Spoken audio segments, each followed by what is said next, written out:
សួស្តីបងប្អូនទាំងអស់គ្នាស្វាគមន៍ជាថ្មីមកកាន់ Channel សិស្សវិទ្យាល័យ High School Student Channel ជួបខ្ញុំជាថ្មីជាមួយនឹងសំណួរចម្លើយត្រៀមប្រឡងចូលប៉ូលីសក្នុងឆ្នាំ2025បងប្អូនគ្នា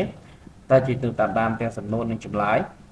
សំណួរទី1តើគោលនយោបាយភូមិឃុំមានសុវត្ថិភាពត្រូវបានអនុម័តនៅឆ្នាំណាទី2តាមស្មារតីនៃគោលនយោបាយនេះភូមិឃុំមានសុវត្ថិភាពត្រូវមានលក្ខណៈសម្បត្តិចំនួនប៉ុន្មានទី3តើភូមិឃុំសង្កាត់មានសុវត្ថិភាពមានគោលការណ៍ប្រមាណចំណុចអ្វីខ្លះទី4បើគោលនយោបាយភូមិឃុំសង្កាត់មានសុវត្ថិភាពទប់ស្កាត់មិនបានតើមានបាតុភិបអវិជ្ជមាននីមួយៗផ្ដល់ផលវិបាកអ្វីខ្លះទី5តើនរណាខ្លះឬស្ថាប័នណាខ្លះដែលមានភារកិច្ចអនុវត្តគោលនយោបាយភូមិឃុំមានសុវត្ថិភាពទី6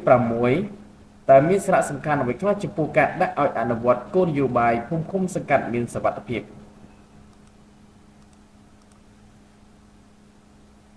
ចម្លើយទី1គោលនយោបាយភូមិឃុំមានសុវត្ថិភាពត្រូវបានអនុម័តនៅឆ្នាំ2010ទី2តាមស្មារតីនៃគោលនយោបាយភូមិឃុំមានសុវត្ថិភាពត្រូវមានលក្ខណៈសម្បត្តិចំនួន7គឺទី1ផ្ដល់សេវាសាធារណៈជាពិសេសសេវារដ្ឋបាលប្រកបដោយគុណភាពតម្លាភាពនិងទទួលបានជំនឿទុកចិត្តទី2គ្មានបទល្មើសលួចឆក់ប្លន់គ្រឿងញៀនល្បែងស៊ីសងខុសច្បាប់និងបទល្មើសគ្រប់ប្រភេទទី3មានសណ្ដាប់ធ្នាប់សាធារណៈល្អជាពិសេសគ្មានគ្រោះថ្នាក់ចរាចរណ៍ទី4គ្មានអំពើអនាចារគ្មានការជួញដូរមនុស្សជាពិសេសស្ត្រីនិងកុមារគ្មានអំពើហិង្សាក្នុងគ្រួសារនិងក្មេងទំនើបទី5ដោះស្រាយវិវាទនៅក្នុងមូលដ្ឋានក្រៅប្រព័ន្ធតុលាការប្រកបដោយគុណភាពនិងប្រសិទ្ធភាពទី6មានអនាម័យមានសោភ័ណភាពល្អនិងមានបរិស្ថានល្អទី7ឆ្លើយតបបានទាន់ពេលវេលាចំពោះគ្រោះមហន្តរាយនិងរាល់ជំងឺរាតត្បាតកាចសាហាវប្រកបដោយប្រសិទ្ធភាពចម្លើយទី3ភូមិឃុំសង្កាត់មានសុវត្ថិភាពមានគោលការណ៍ចំនួន9ចំណុចទី1គ្មានសកម្មភាពលួចឆក់ប្លន់គ្រប់ប្រភេទទី2គ្មានការផលិតចែកចាយនិងប្រើប្រាស់គ្រឿងញៀនខុសច្បាប់ទី3គ្មានអំពើអនាចារជួញដូរនឹងកុមារនិងអំពើហិង្សាក្នុងគ្រួសារទី4គ្មានក្មេងទំនើងទី5គ្មានការលេងល្បែងស៊ីសងខុសច្បាប់គ្រប់ប្រភេទការប្រើប្រាស់អាវុធខុសច្បាប់និងបទល្មើសគ្រប់ប្រភេទទី6គ្មានគ្រោះថ្នាក់ចរាចរណ៍ទី7គ្មានគ្រោះថ្នាក់ដោយគ្រឿងយុទ្ធភ័ណ្ឌបន្តផ្ទុះទី8មានវិធានការទប់ស្កាត់គ្រប់ប្រភេទនិងការឆ្លើយតបចំពោះគ្រោះមហន្តរាយប្រកបដោយប្រសិទ្ធភាពនិងទី9គ្មានកុងត្រូលត្រួតពិនិត្យដោយខុសច្បាប់ចម្លើយទី4បើគោលនយោបាយភូមិឃុំសង្កាត់មានសវត្ថិភាពទប់ស្កាត់មិនបានមានបាតុភិបអវិជ្ជមាននីមួយៗផ្ដល់ផលវិបាកដូចជាអំពើចោរកម្មបង្កឲ្យមានការភ័យខ្លាចការព្រួយបារម្ភនិងបាត់បង់ជំនឿទុកចិត្តការអស់សង្ឃឹមធ្វើឲ្យភូមិឃុំសង្កាត់កើតមានភាពច្របូកច្របល់ចលាចលខ្វះសុវត្ថិភាពបាត់បង់សិទ្ធិរស់នៅដោយសុវត្ថិភាពសិទ្ធិធ្វើម្ចាស់លើកម្មសិទ្ធិគ្រឿងញៀននាំឲ្យខុសសុខភាពចំណែកប្រាក់ឥតប្រយោជន៍ប៉ះពាល់ដល់សេដ្ឋកិច្ចគ្រួសារនិងសង្គមបង្កមានការពង្រឹងស្មារតីបាត់បង់សតិបដិវត្តចរិតសាហាវខូខើព្រៃផ្សៃមិនអាចគ្រប់គ្រងខ្លួនឯងក្លាហានខុសទំនង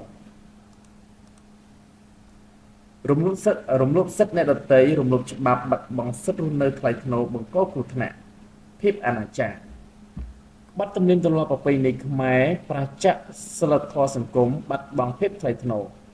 ងាយឆ្លងរោគអេដជំងឺអេដឆ្លងកម្មរោគបាត់បង់សិទ្ធិរស់នៅថ្លៃថ្នូរជាមួយគ្រួសារសង្គមគ្រួសារទទួលបាននូវភាពអាម៉ាស់ក្មេងទំនើបបង្កចលាចលក្នុងភូមិឃុំសង្កាត់រំខានការចរាចរណ៍បាត់បង់សណ្ដាប់ធ្នាប់សាធារណៈបង្កគ្រោះថ្នាក់ដល់ខ្លួនឯងនិងអ្នកដទៃបំផ្លាញទ្រព្យសម្បត្តិគ្រួសារនិងសាធារណៈ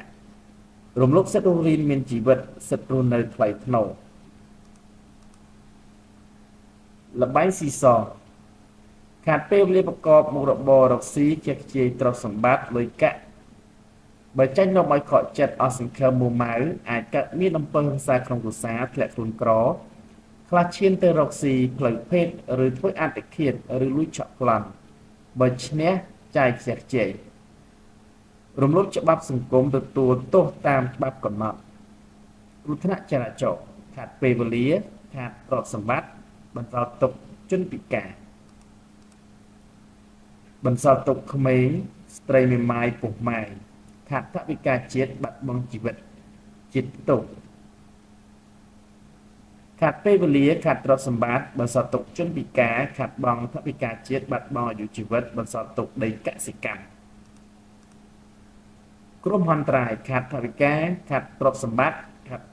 បង់ថវិកាជាតិបាត់បង់អាយុជីវិតទល់ពិនិត្យខុសច្បាប់ភាពអនាធិបតេយ្យខាត់ពេលវេលាបង្កើនភាពពុករលួយខាត់បង់ថវិកាគ្រួសារនិងជាតិទី5ការអនុវត្តគោលនយោបាយភូមិឃុំសង្កាត់មានសុវត្ថិភាពជាភារកិច្ចរបស់អាជ្ញាធរដែនដីគ្រប់គ្រងពលរដ្ឋក្នុងភូមិសាស្ត្ររបស់ខ្លួនលើគ្រប់សកម្មភាពកំណត់និងតាមដានមនុស្សចម្លែកឬកដោបឲ្យបាននៅមុខសញ្ញាដែលមានវត្តមានក្នុងភូមិសាស្ត្ររបស់ខ្លួន1ចាត់វិធានការអប់រំផ្សព្វផ្សាយវិធានការរដ្ឋបាលនិងវិធានការច្បាប់ទី2នគរបាលអរិយវត្តហាត់អប់រំបង្កើនការយល់ដឹងក្នុងស្រទាប់ពលរដ្ឋ3ទប់ស្កាត់បង្ក្រាបអំពើដែលល្មើសច្បាប់ទី4ចាប់ខ្លួនជនប្រព្រឹត្តបទល្មើសបញ្ជូនទៅតុលាការកាត់ទោសពលរដ្ឋគ្រប់រូបចូលរួមសង្កេតតាមដាននិងផ្តល់ព័ត៌មានទៅស្ថាប័នសមត្ថកិច្ចជាបន្ទាន់តុលាការអនុវត្តអំណាចនីតិវិនិច្ឆ័យតាមនីតិវិធីដែលបានកំណត់រូបខ្ញុំផ្ទាល់ស្វ័យគ្រប់គ្រងខ្លួនឯងឲ្យបានល្អហើយវៀងចាក់អំពើទាំងអស់នោះឲ្យបាន1អប់រំផ្សព្វផ្សាយដល់មិត្តភ័ក្តិឲ្យប្រព្រឹត្តតែអំពើល្អអំពើស្របច្បាប់2ផ្ដល់ព័ត៌មានទៅដល់សមត្ថកិច្ចនៅពេលឃើញកើតមានភាពមិនប្រក្រតី5សារៈសំខាន់នៃការអនុវត្តគោលនយោបាយភូមិឃុំសង្កាត់មានសុវត្ថិភាពមានដូចជាភូមិឃុំសង្កាត់មានសុវត្ថិភាពជួយសេដ្ឋកិច្ចជាតិលូតលាស់ជីវភាពរស់នៅរបស់ប្រជាពលរដ្ឋសម្បូរសប្បាយចំណូលផលទុនជាតិកើនឡើងបន្ថយចំណាយលើការព្យាបាល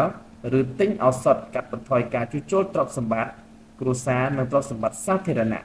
បង្កើនផលិតករនិងផលិតភាពបង្កើនចំណូលផ្នែកទេសចរណ៍ឃុំសង្កាត់មានសុវត្ថិភាពផ្ដើមចេញពីភាពស្ងប់ស្ងាត់របស់បុគ្គលគ្រប់រូបបុគ្គលស្ងប់គ្រួសារស្ងប់សហគមន៍ស្ងប់សង្គមជាតិស្ងប់សន្តិភាពពិភពលោកប្រសិទ្ធភាពនៃគោលនយោបាយភូមិឃុំសង្កាត់មានសុវត្ថិភាពជាវិធានមិនអាចខ្វះបាន